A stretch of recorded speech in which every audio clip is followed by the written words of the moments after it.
today we have got the lovely Melanie, and she is from Printwear and Promotion magazine.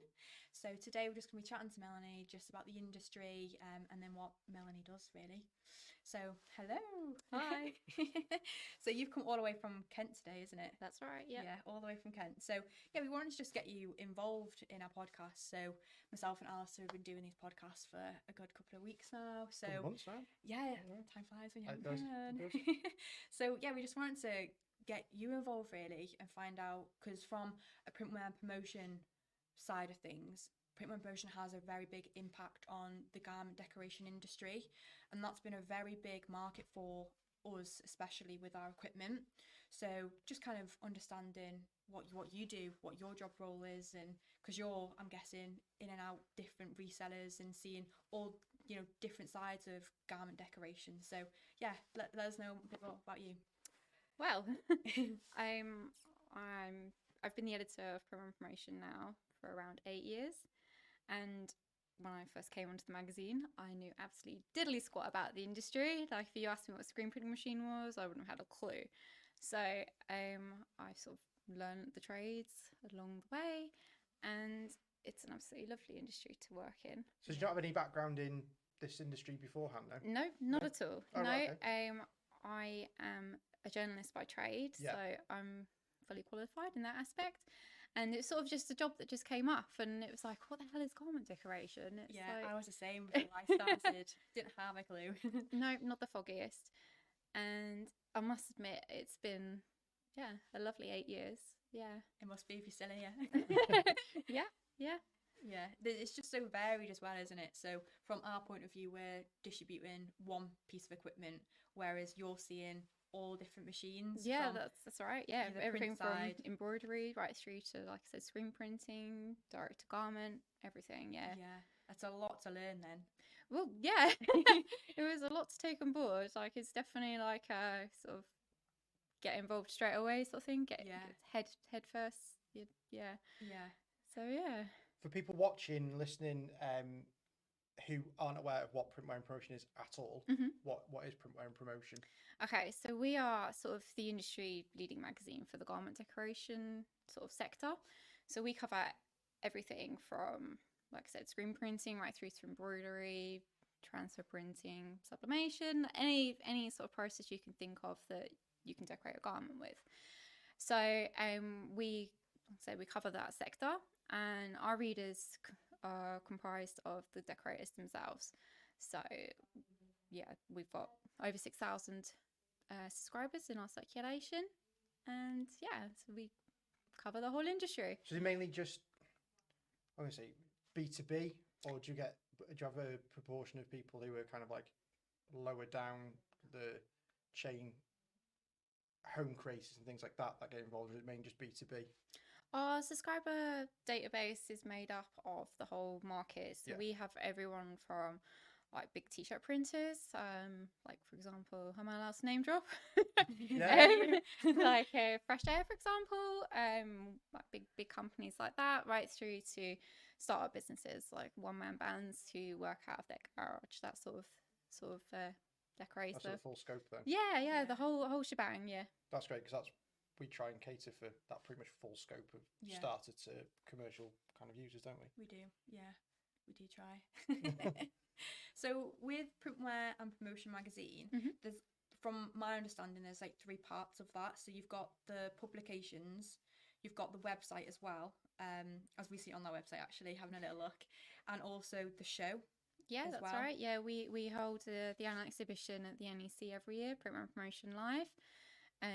We had our last show in April this year after being postponed from February because of COVID, unfortunately. So it was our first show back, and yeah, it was a great one. Yeah. Was it busy? Oh, we had a slight drop in visitor numbers from pre-COVID levels, but the exhibitors that attended commented on the quality of the visitors, and the visitors that did turn out were there for a purpose, there for a reason. Yeah. And yeah, it was just so lovely to have the industry back together again. That's it, isn't it? Having, like, we do a lot of shows, not just the Printwear and Promotion, because we've been to the Printwear and Promotion before as Graphtec. And I have also been there in my previous role as well. So have actually going to a show is very important. But having COVID hit, we've seen, you know, the footfall has been much quieter than what it has in the past. So it's important, especially today, having you here and talking about what printwear promotion is, and encourage people to, you know, come out and see all this technology, which is, you know, forever changing. Oh, well, there's no better place to see. Like, you can't make a decision like on buying a new piece of equipment, like on like just looking at a website or a catalog or something. Like, going to like an industry event is the best place. Like, you get to see the equipment demoed live, you get to do test runs on it, you know, it's face-to-face contact. It's all about that, isn't it? Seeing and touching, and yeah. And there's a lot going on. There's not just, so we have lots of different stands with lots of different companies on, so whether that be Graphtec, whether that be one of our resellers, like Target Transfers, for instance. Then you also have seminars as well, so there's like a little area, isn't there, where you can actually learn and be educated on different sectors of different like machines, really, isn't it? Yeah, that's right. Yeah, we have two seminar suites. We have the Knowledge Centre and we have the Decoration Advice Suite.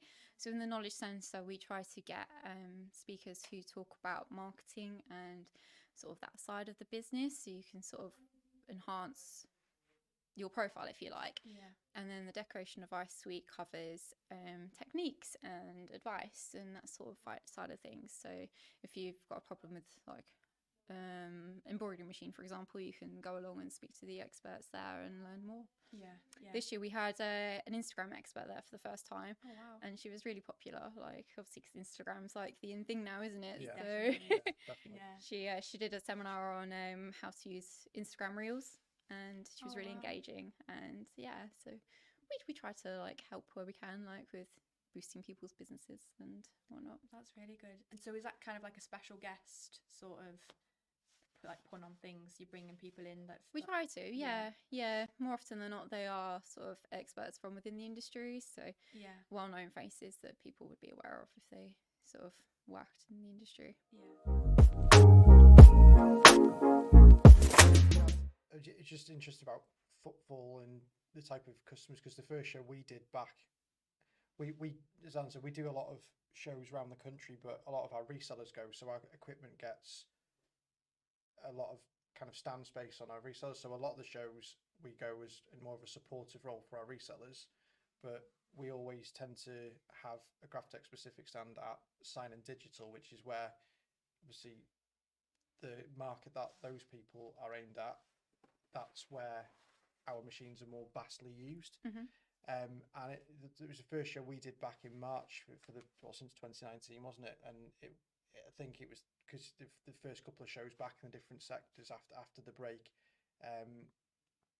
we saw the show was very busy, but it was also a different kind of quality, that's the wrong word, but different type of customer, wasn't it? It was people who actually, rather than just going out for a bit of walk around, and so, but there was definitely more of a people who actually made the time to go because they want to see something rather than just going for the day trip. Yeah, that's it. Yeah, and is that the type of thing that you saw? Yeah, definitely. We did notice a difference in the type of customer at the show. Yeah. Usually Sunday is our busiest day, and we get a lot of families there. And a lot of the exhibitors commented on the fact that those sorts of family businesses and one-man bands, like the smaller guys, weren't necessarily there, but the bigger customers had come out and they came with purpose. They come for a reason, and I don't know if that's a change in attitude since COVID, or whether there was like using the time wisely. Or whether there was still some nervousness around sort of the situation or not. It'd be interesting to see what happens at our show in February and see whether we get similar visitor numbers or whether we get those sorts of customers come back again. That's in February, isn't it? It is, yeah. Is it normally January or February, the show? We were in January for a few years. Yeah. We sort of alternate between the two, really, January, February. Well, that's when I went to in person. It was snowing. It came out and it was white. It wasn't like that when we went in. I mean, we were in January in 2020, so we managed to sneak in a show before the pandemic hit, and then we were scheduled to take place in February 2022, but that got postponed till the April. Yeah. So we're back in February next year. What's your most at the show? Is it heavily weighted towards one specific kind of machinery type, or is it just it's kind of an even spread between everything that's on offer? Back when the show first started, around 20, 30 years ago, it was predominantly screen printing. Yeah. But as time sort of evolved and moved on, screen printing has sort of taken a step back. And now it tends to be more digital sort of equipment there. Yeah. Last year in particular, we saw a significant increase in direct to film printing sort of equipment and machinery. Yeah. And it was something that just come out of the blue. It's like a technology that developed during the pandemic, and it's just gone through the roof this year. Yeah. Like, and then in April, it was like there was about 30 like exhibitors like, with some form of like direct to film, whether it was the consumables, the powder, the inks, or the machines itself. It was just mad. We like, and like the visitors commented and said, well, where's the screen printing gone? Like, where's the direct to garment gone? It's just disappeared. Like, embroidery is always like a mainstay. Like, there's always the hardcore like exhibitors who do that. And but yeah, it's the digital technology that you see like up down, like new equipment come in. And I remember when I first saw I walked into a customer's workshop and they had these huge screen printed on this conveyor belt, and I was like, what is this? Yeah, mad. Yeah. So I must admit, when I first saw one as well, it was like hypnotic. It was like I didn't understand what was going on, like with the stations and the colours being laid down, and I was like, how is that even possible? Like, and so it's truly fascinating when you first see one. And it definitely is fast fashion as well. When they say it, when you see it, you believe it. Yeah, definitely. So from having like seen all the different areas of how garments are created, what would you say was your like favorite type of like print? Like whether that be, you know, embroidery, or whether it be... I don't really have a favorite, but it's sort of, I guess for me, the most fascinating to watch be produced is embroidery. When you see like 8 embroidery heads in a row, like all working at the same time, and the noise and everything, it's something else. Like, it's really sort of hypnotic watching the needles go up and down, and like see a design be produced like 1,000 stitches. It's like they can be quite scary as well when you first look at one. So I remember trying to thread my first embroidery machine. I was like, how do you do this? This is a mission. I remember that in textiles. Like, you're just trying to get the thread through. Wow. With Printwear and Promotion, the show aside, what is Printwear and Promotion magazine? What's all that about? Is that all online? Is that actually like printed?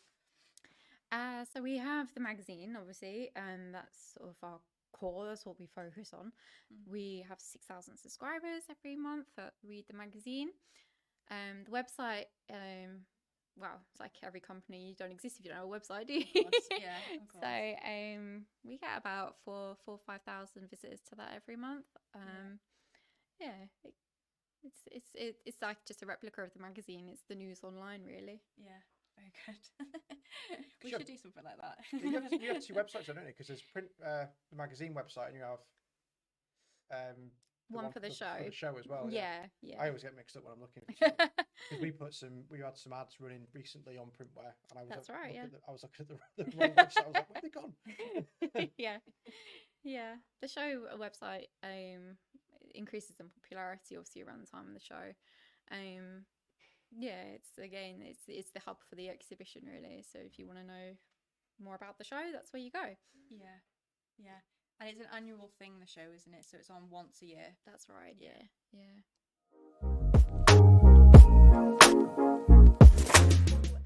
Just to talk about you as a journalist, we wanted to, you know, put aside the fact that we're a distributor, we work with resellers. For the likes of yourself who write articles about what's going on in the industry, we know how important that is. You know, yourself being an online, like living on websites.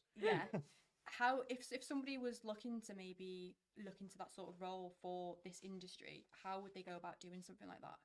As in becoming a journalist? Yeah. Well, I started actually. My degree's in history, so like absolutely nothing to do with journalism whatsoever. And it was sort of one of those things like, oh, what do I do now? I've graduated. And so I went, after I finished my degree, I did a 6-month journalism course and qualified with my NCTJ qualification.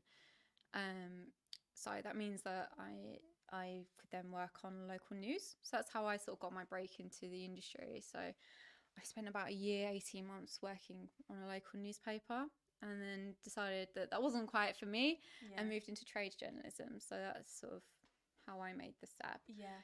But yeah, if I could give any advice to anyone who wants to get into journalism, it would be definitely get your qualifications in place, and just get experience, work experience. That's what I did. I worked my way through paper after paper, getting week experience here, there, everywhere. Turn yourself into it. Yeah, exactly. Yeah, that's what it's about, isn't it? Yeah, definitely. I mean, that's what we do in this industry, is just there's lots of new things going on, so you just got to throw yourself into it and enjoy it, isn't it? Yeah. And then I sort of landed on my feet with this job. It's such a lovely industry to work in. Yeah. Well, with the fact that we've got a journalist on the podcast, it would only be fair if we threw the kind of spotlight on you, and if you want, you can ask us some questions about our side of things if you wanted to. Oh goodness. Yeah. Really put on the spot. Yeah. That is putting me on the spot. Blimey. Okay, so why don't you, like, well, you've asked me how I started in the industry. How did you both start in the industry? I'll throw it back to you. Throw it to me first. Well, mine was, I started in the industry like 10, 12 years ago as a sign maker initially. And that was basically, I, like you, had my degree is in classical music. All right. So, but performance. So I'm technically a professional musician. All right. But when I came out of uni, the teaching landscape had changed, because I went through uni at the time of the credit crisis and all that type of thing. So I came out of uni, wanted to be a teacher, working for like for the council kind of thing, going around schools teaching kids how to play musical instruments and stuff. But that landscape had changed, so you had to kind of do it privately, and I was building up a bit of a portfolio career. But my mother-in-law is a sign maker, and they had some hours going a couple of for about 2 or 3 days a week to pick up, just help out in the sign shop really. So 3 days a week I went and worked there just to fill up my hours in between when I wasn't in the schools or working in the pub or something like that. So that's how I started in the industry, and then moved out of the industry and fell into online marketing, digital marketing, e-commerce, and then ended up basically getting to a point where job came up for Graphtec, and the rest is history. the rest is history really. Yeah, and then It sounds like most people, you just sort of fall into this industry.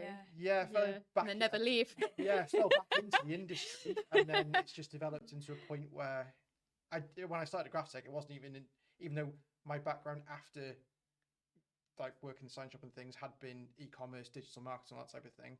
My actual role that I started here with was more business development, bit of account management and things like that. But then realised that there was a bit of a opening in terms of what Graphtec as a company weren't doing online, which I saw a market for, and ended up where I am now, doing everything digital marketing, e-commerce related for Graphtec. So that's basically a concise version of how I got here. So I started in the industry, I'm going to say 5.5 years ago. I was looking for a full-time job, and there was a company called Rallowise who is actually in the industry at the moment. They sell all the they're a wholesaler for garments, but they had a small team which was called the print team at the time. So I applied for a job there and went to the interview, and the interview was just nice. There was a guy there who interviewed me, and it wasn't asking me like the normal interview questions. So I thought, oh, this sounds a bit fun. So I got the job there, and my job then was to work with end users basically, and to sell their own consumables and also sell some hardware, and Graphtec being one of those pieces of hardware. So I was doing a lot of demonstrations for customers, a lot of samples for customers, meeting customers, speaking to them on the phone all the time. So I was building all them relationships, and then I think it was 2 years down the line, an opportunity came for Graphtec to do a similar sort of role, but for working with the key accounts. So I took that position, and here we are. You already knew our product anyway, didn't you? Yeah, so that was an easy point for me, because I knew 2 of the products that Graphtec have, being the roll fed machine and also the craft machine as well. So that was quite an easy in for me. Basically, I was like picking up other things along the way. So as my time's been going, there's been new products come in. So forever learning new things as well. But that's me in a nutshell. Yeah. So I think that's really everything then today, isn't it? We've kind of gone through what you do and the impact that you have in the industry, which is huge, you know, not just from like a reseller and a customer point of view, but, you know, you being there, going out to seeing all these different companies and, you know, writing things up about what's going on, which is very important. So yeah, I think that's kind of like summed up everything today. Yeah. Yeah, I think so. If you enjoyed your time. Yeah. But you haven't done a podcast. Have you done a podcast? No, before? I've never been filmed.